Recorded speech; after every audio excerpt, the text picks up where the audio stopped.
भारत समंदर से तेल देखिए कैसे निकालता है। इसी साल 17 मई को ताउते नाम के तूफान ने जब अरब सागर में रफ्तार पकड़ी तो उसकी चपेट में ONGC के तेल के कुएं में काम करने वाले लोग भी आ गए। तेल का यह कुआं मुंबई के समंदर में काम कर रहा है।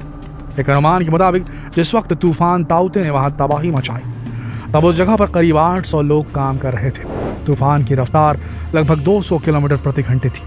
समंदर में 30 से 35 मीटर तक ऊंची लहरें उठ रही थी। इस सब के बीच करीब 800 लोगों की जिंदगी पर खतरा मंडरा रहा था। ऐसे मुश्किल मौके पर भारतीय नौसेना ने एक साहसिक रेस्क्यू ऑपरेशन चलाया। बेहद तेज हवा और ऊंची लहरों के बीच भी नेवी के हेलीकॉप्टर्स ने उड़ान भरी और सैकड़ों लोगों को सुरक्षित जगहों तक पहुंचाया। लेकिन लाख कोशिशों के बावजूद 89 लोग लापता हो गए। इनमें से 50 से ज्यादा लोगों के शव समंदर में खोजे गए, जबकि कई लोगों का कोई सुराग नहीं लग पाया, यानी वो लापता रह गए।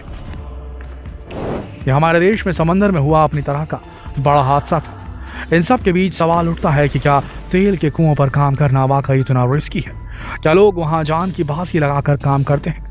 तेल के रिग या कुओं पर काम करने का तरीका क्या है? यानी कैसे भारत समंदर के भीतर से तेल निकालता है? इन सारे हम सवालों का जवाब जानने के लिए हमारे इस वीडियो को अंत तक जरूर देखिए।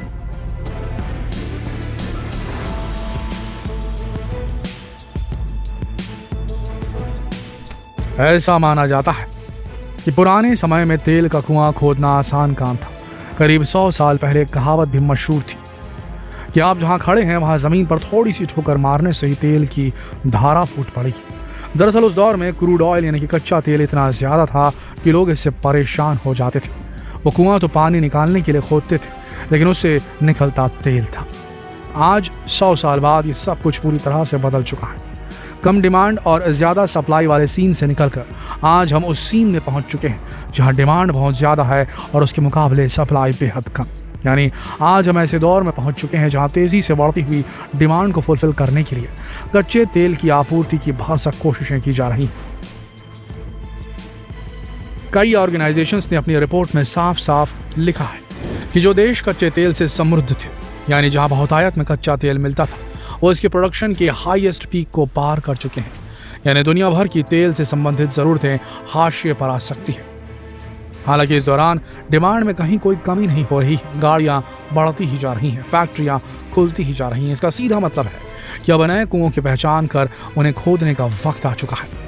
अब असल बात यह है कि जब हमारी धरती का 70% हिस्सा पानी ही है, तो ऐसे में तेल के लिए समंदर में खुदाई करने के अलावा कोई और विकल्प बचता भी तो नहीं। और आज भारत समेत दुनिया के ज्यादातर देश यही तो कर रहे हैं।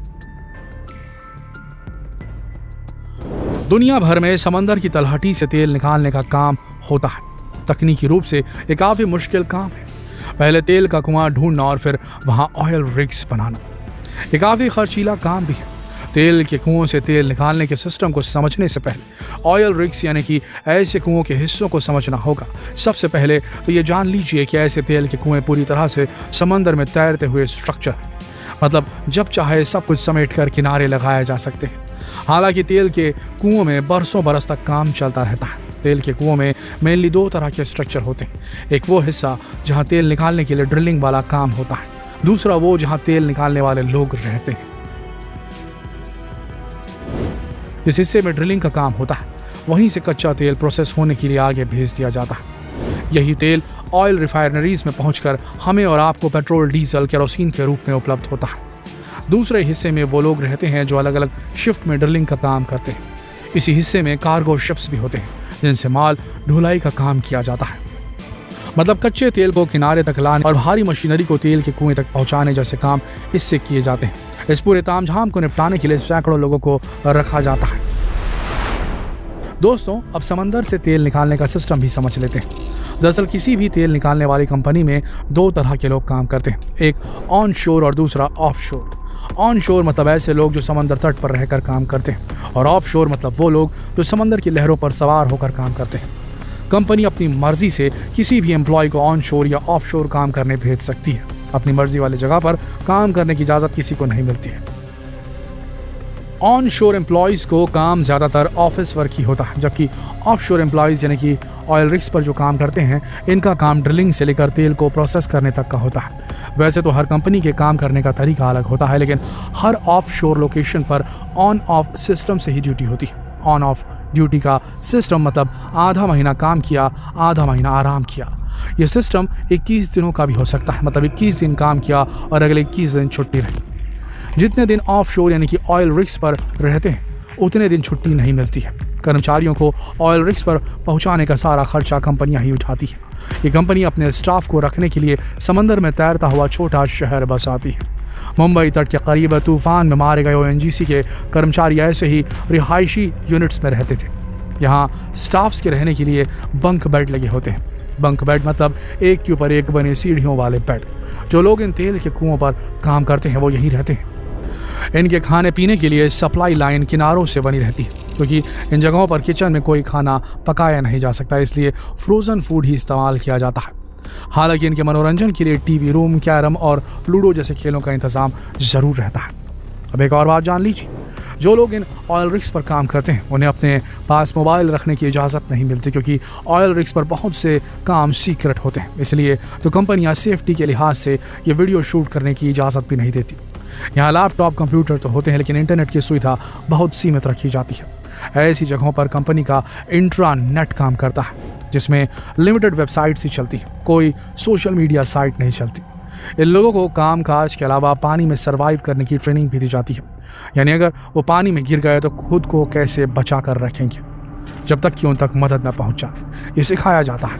हालांकि अगर तूफान आ जाए तो खुद को कैसे बचाएंगे ये समझना मुश्किल नहीं है। तो ऐसी होती है ऑयल रिग्स पर काम करने वाले लोगों की जिंदगी। उन्हें तेल के कुएं में काम करने के लिए ऐसे मुश्किल सिचुएशन से जूझना पड़ता है। दोस्तों, समंदर में जहाँ कहीं कच्चे तेल का भंडार मिल जाता है तो वहाँ फ्लोटिंग ऑयल रिग्स बना दिए जाते हैं। फिर समंदर की गहराई तक ड्रिलिंग की जाती है। कई बार तो ये खुदाई 1000 फीट तक भी होती है, और फिर जैसे ही कच्चा तेल मिल जाता है तो फिर सक्शन पाइप्स के जरिए तेल को खींचकर बाहर निकाल लिया जाता है। समंदर के अलावा भी कई ऐसी जगह हैं जहां कच्चे तेल का भंडार मिलता रहता है। ऐसी जगहों पर भी ड्रिलिंग करके तेल बाहर निकाला जाता है और फिर उसे ऑयल रिफाइनरी में प्रोसेस के लिए भेज दिया जाता है। तो दोस्तों, उम्मीद है कि वीडियो में दी गई जानकारी से आपके ज्ञान में बढ़ोतरी ज़रूर हुई होगी। आप जान पाए होंगे कि तेल के कुओं में काम करना कितना मुश्किल होता है।